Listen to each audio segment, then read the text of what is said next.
Hey, welcome, all my right thinkers. Thanks for tuning in to check out your boy, P Funk. Thinking right out here in my lab. I done finished up with my book of wisdom, so I'm going back and pulling out my serpent power. I got a lesson I want to bring forth to you. It's called the Serpent Power Discipline of Ancient Kemit. I'm going back home. So I like the book of wisdom. Appreciate it. All you who tuned in, appreciate you. Let's go back to doing what we do. Rightism, 25 rules to live by. Storytelling, story with a message. There's always the message in my stories for life. I give you life lessons. You tune in and receive them. I appreciate you. We got a good thing going. Let's do what we do. Right thinking mission is to enlighten, inspire, educate, and motivate you, the individual, to a higher spiritual level of enlightenment. Right thinking way of life through mental and spiritual discipline. Practice daily will help and guide you to obtain your goal of reaching spiritual enlightenment, aka know thyself. My mission that all right thinkers know thyself. If you're a right thinker, your goal is to know thyself. See where we're going with this? Let's get it together. So I asked the question, do you know you? You will when I'm through. That's what I do. It's rhetorical, but if you don't have an answer for yourself, tune in. I got you. A person who knows not and knows not that they know not is foolish. Disregard them. A person who knows not and knows that they know not is simple, so you can teach them. That's why I do what I do for you. I appreciate you. Stay tuned. I got more for you. A person who knows not and believe and think that they know is dangerous, avoid them. I do. A person who knows and knows not that they know is spiritually asleep. I can awaken them. I'm the spiritual alarm clock here to wake you up with knowledge of self. That's what I do for you. A person who knows and knows that they know is wise. Follow them. All these persons reside in you. Right thinkers know thyself and to my God be true. Right thinkers, let's jump to chapter 3 of my book here. Serpent power is about the discipline of our ancient commissions and how cleansing the physical and subtle casual bodies, meaning purifying you from self from the inside out. Don't know you. Okay? So this is the introduction. This says there are two stages of practice in yoga. That's my thing. In life, force, energy, development. What are they? The first stage is a practice of cleansing, the cleansing stage, meaning here the concentration is on cleansing one's mind and body and on balancing your energy flow throughout the body. The mind is purified. How?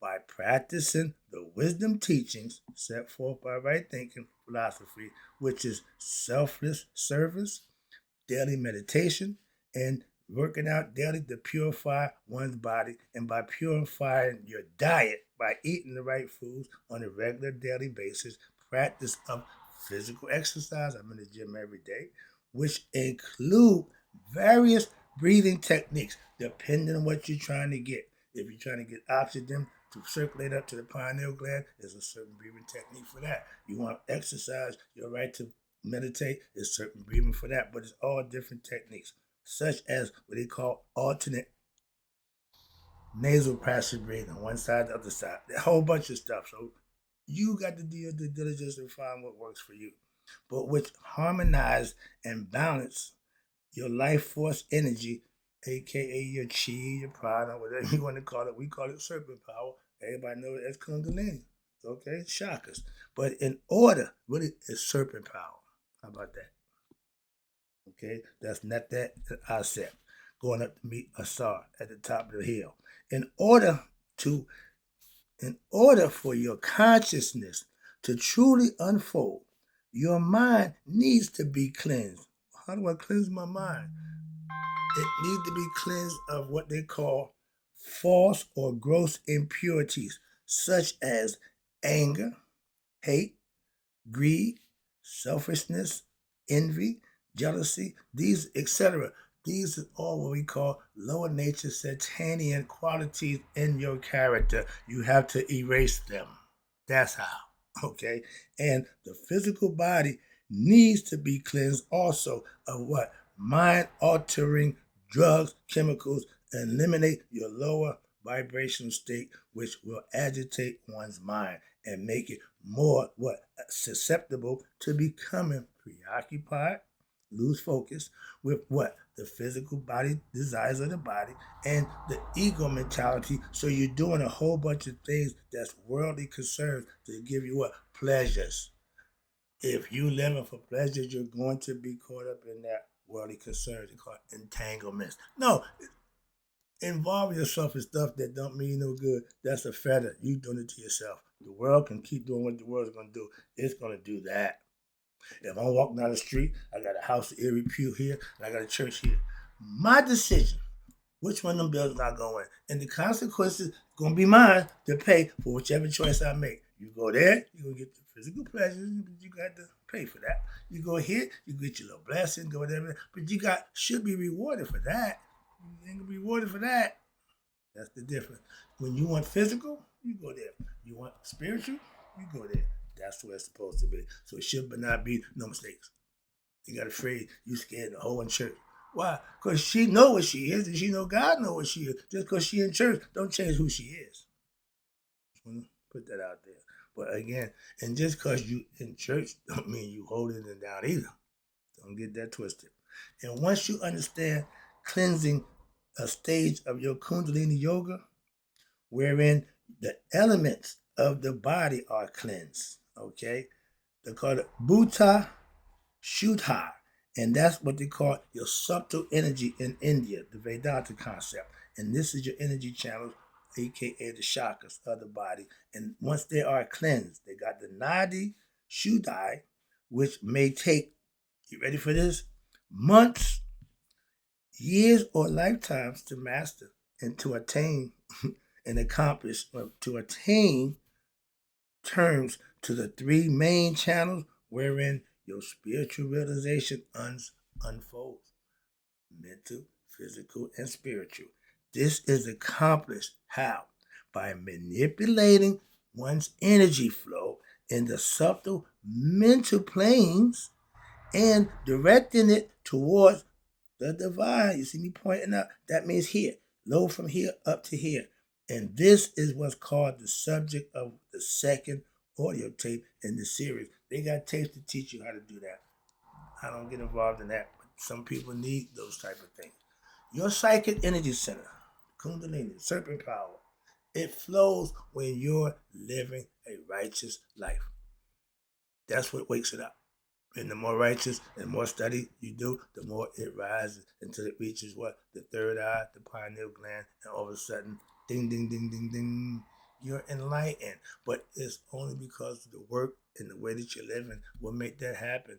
Living it, it'll get you there. But understanding how to do it will get you there a little sooner. That's all. And some people take a lifetime and to get there. Shouldn't take that long. Where we at? Okay, yeah. So your psychic energy is your spiritual or your etheric body, meaning the internal part of the body, not the external, the physical part. But they are distributed throughout your spinal column. Again, when you see number 33, when Masonic order I gave that lesson, that's the number of the vertebrae in the spinal column. But in the serpent, got each one of them. The seven Kundalini, seven chakra system also activates from the spine up to the groin, to the mid stomach, to the heart, to the throat, to the pineal gland, to the seven chakras open up. But you got 33 vertebrae that you got to go up to get to what? To the brain stem, to ding, ding, ding, ding, ding, get to heaven. Heaven is the head. Gave that lesson also. But this is the concept. The spinal column going up from what? The base of your spine to the crown of the head. That's the chakra system. You done been there, done that. They call it the Uraeus, the serpent. That's why he wear the Uraeus on top of his head. Another lesson. But each one of these centers are called chakras or vertexes or spinning energy wheels. Okay. In the Egyptian symbolism, that's the we do in India, but from the Egyptian symbolism, they are depicted as little circles or links on a chain, okay, or what they call the karmic scale of Maya. So how Maya you live was what you judge by at Judgment Day from the Egyptian side. But everybody knows the karmic scale with the serpent going up. And when you are initiated into the order, these are things that they teach you. In the Indian symbolism, they are portrayed as they call Patmos or lotuses, flowers. Open it up. The lotus flower, when the sun come up, it's like this. When the sun go down, it closes up. It goes down.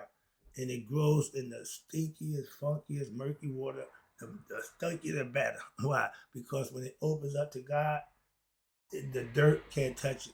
Okay, it's pure. That's what they use it as a signifier for God's symbolism in India. Perfect symbolism. Okay, they get it well. We use the serpent, the Uraeus. But each one of these centers are chakras.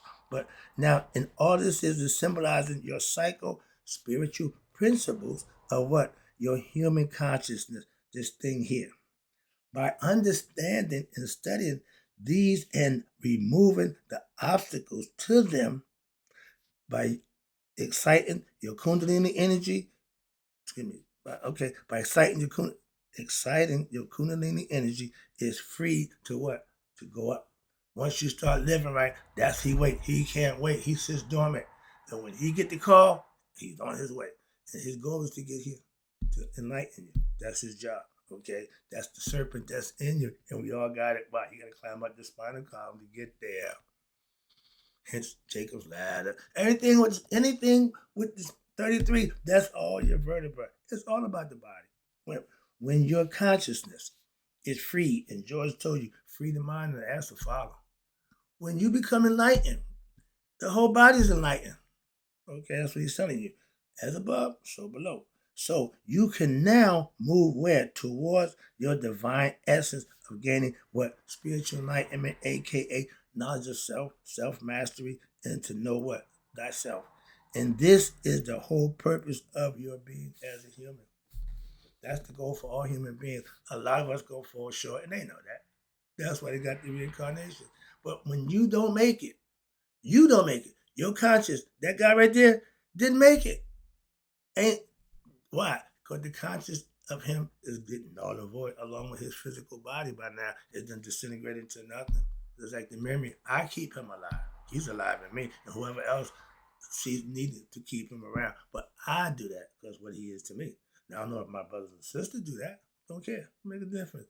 I got my own thing. Moving on. And you can have yours. That's what I'm trying to tell you. It's individual. All right? But otherwise, you are trapped in this illusional world of ignorance of what? Your own making, your karma, which caused you to have these worldly entanglements over and over. It's called reincarnation. Not learning your life lesson. What? Know thyself. That's the life lesson. Not to get rich and famous. Not to be known. None of that means a damn thing. To know thyself so the spirit can go home. Our spirit is on loan. I tell you, life is God's gift to you. What you do with it is your gift to him. Oh, I'm paying back. Well, I want to go home. I'm paying my dues, moving on. But expectations and other illusions which lead ones to what? For you, your ignorance, due to your lack of knowledge of self, it will lead you to have pain, sorrow, and a life filled of disappointments, as well as end result for that is reincarnation. Simple.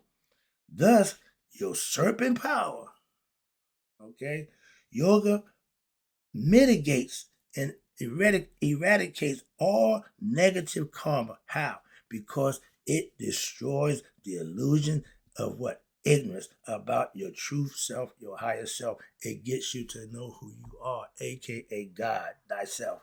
And it is because your ignorance about your higher self is what leads all human beings to experience the endless trials and tribulations of what? Pain, suffering, sorrow of life, like a person who was caught on a damn medium, caught in the middle of a storm without any shelter. You just a victim of circumstance. You in it to lose it. Why? You got nothing to stand on. And the purpose of self-mastery is because of that. You try to find order in the chaos of your life so you don't become that person in the middle of the store, not knowing themselves, not knowing what they're doing, and just running around willy-nilly and just having fun and doing stuff that don't make them no good. Knowledge of self takes care of all of that. I don't partake in none of that. I know better now. I did. I can't say, no. He never stopped. I learned. On the other hand, I made my changes and I'm good with that. So now watch this. Mental and emotional complexes, life situations, and your sentiments. They constitute the main obstacles and the blocks to your Kundalini rising. One's own spiritual consciousness and your lack of it through physical exercise, physical cleansing, through a healthy and right diet, and a healthy and decent lifestyle, aka right thinking, will change. And you got to have daily meditation for your psycho-spiritual implications to each center. You have to master each one of the chakras going up from 1 to 7. Okay? That's mastery of what's inside of you. I gave a lesson about the two trees, the tree of good and evil, the tree of life. They both inside you. One's the cardiovascular system, one's the nervous system, but they're both inside of you, not somewhere else. It's all symbolical. Now watch this. This is the lesson of what I call purity of the body. You have to purify this physical thing from the inside out. It don't go from the outside in. There are two important aspects of the cleansing process, which must occur in order for you to succeed in awakening your serpent power. Right quick, take it long. The first is cleansing the physical body, and the second is cleansing one's heart. Speak honest, Makaru, okay? But the temple of Aset, back in the ancient times, it provided the teachings for promoting purity of the body through a strict rigorous diet, proper eating habits, and the proper was to practice the spiritual disciplines when daily. The teachings of Maya, there you go, ding, ding, ding, provided the guidelines for promoting purity of mind and thought, word and deed, and life. They practice Maya. So it is important to realize here that awakening of the serpent power cannot be accomplished just by what? Practicing meditation or by praying to the serpent god. Like some people just pray to God, don't put no work in. That never worked. I just told you, it won't be accomplished. It is integral. It is an integral process which must be practiced in a intricate, balanced manner daily. Right there. You will not have success if your body and your nervous system are weak. The serpent power requires a sturdy and pure nervous system in order to manifest the higher forms of what we call spiritual consciousness. It needs to be on board and it needs to be healthy. Okay? But if you attempt to rush your spiritual development without first purifying yourself, what happened? You may develop negative tendencies, which will draw you away from your true spiritual realization, or even worse, the premature eruption of your spiritual power energy will short circuit and now damage your spiritual senses, aka the chakras. Dun dun dun dun. And sometimes permanently. Thus, insanity or mental instability can also occur. I know people who went crazy religiously with the book, the Bible. Okay, because they got so engulfed in it, they couldn't separate the fantasy from reality. Okay, but the serpent power will only work, and this is important right here.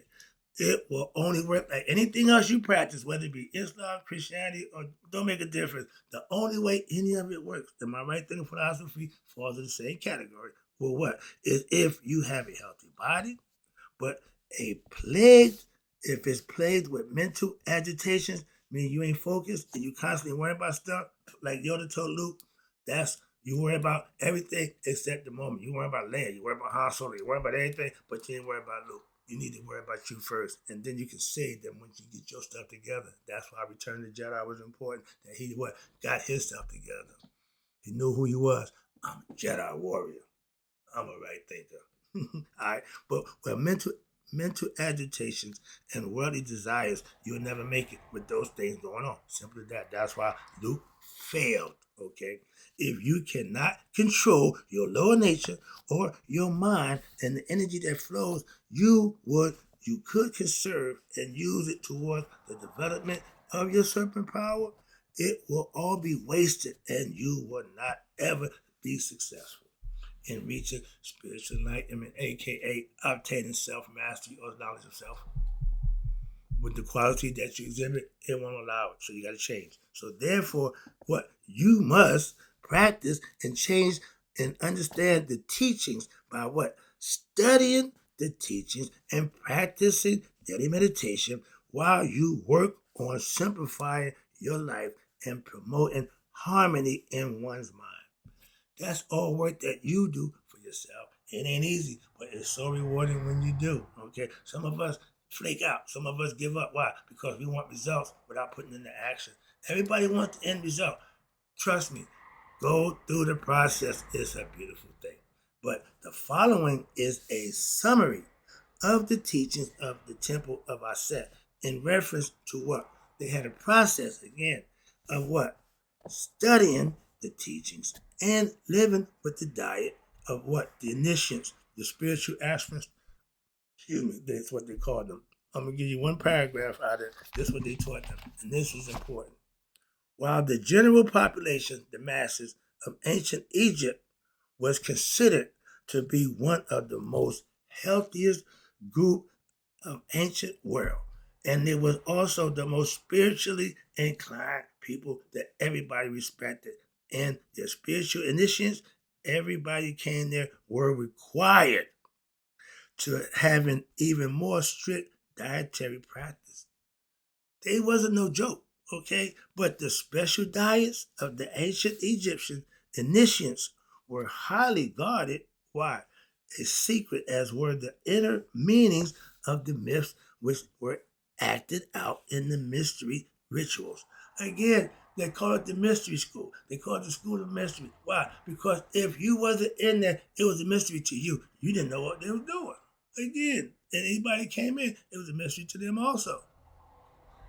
Every great Greek philosopher historian went to Egypt and learned what we was teaching. Simple as that. Moving on. She taught Netta. There you go.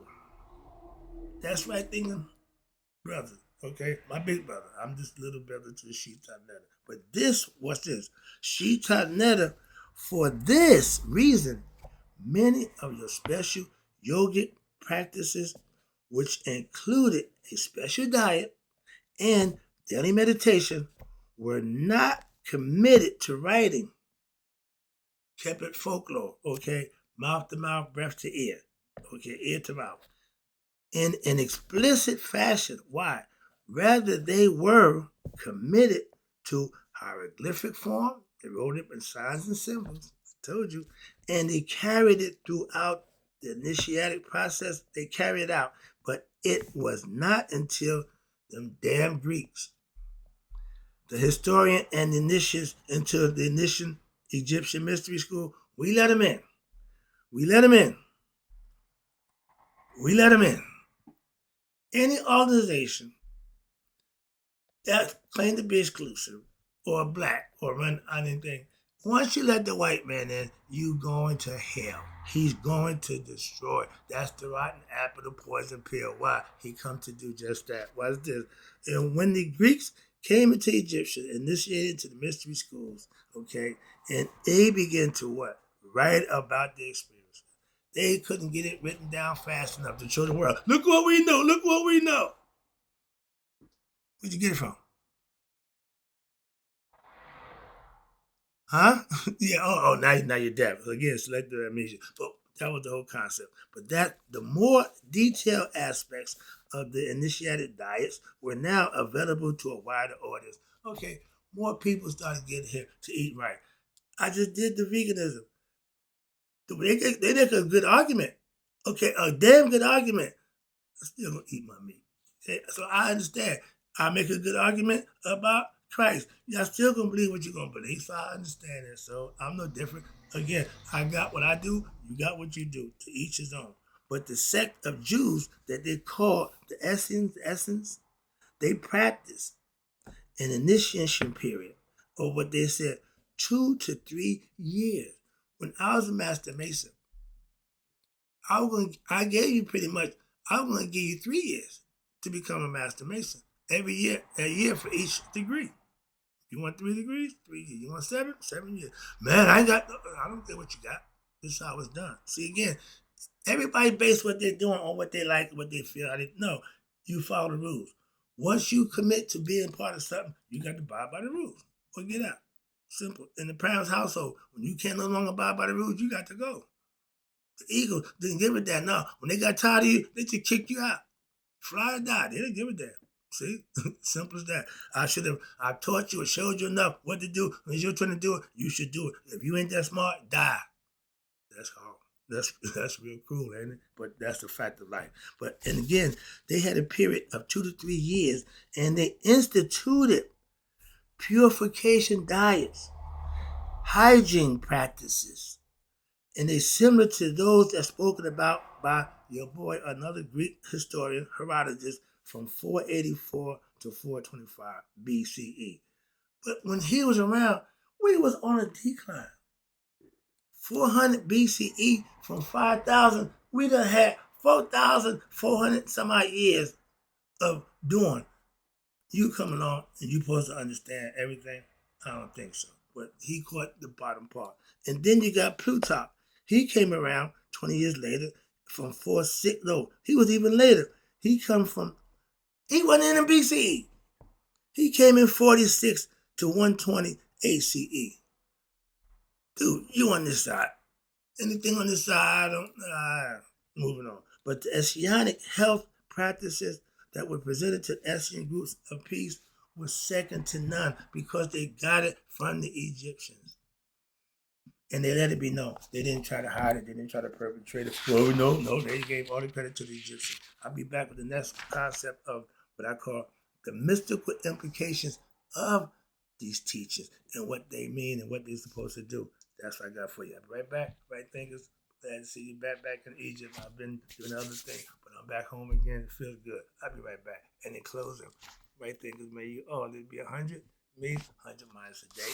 So I never let my right thinkers who understand the serpent power discipline of our ancient commitment have passed away. Right back.